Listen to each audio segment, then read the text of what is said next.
Looking for a home where you can launch your boat in the morning and be on the beach by lunch? This home sits steps from Warner's Bayou because weekends should start on the water.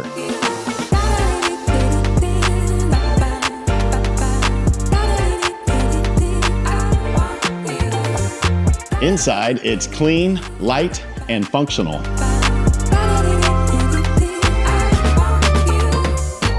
Three bedrooms, 2 bathrooms, quartz countertops, and a spa-inspired primary suite.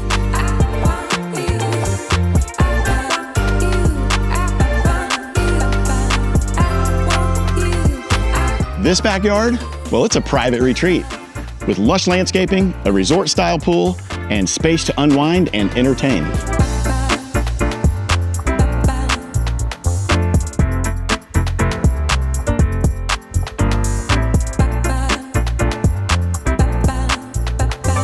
Top-rated schools just around the corner. And yes, no HOA and no rental restrictions. This isn't just a home, it's Florida living, exactly how you pictured it.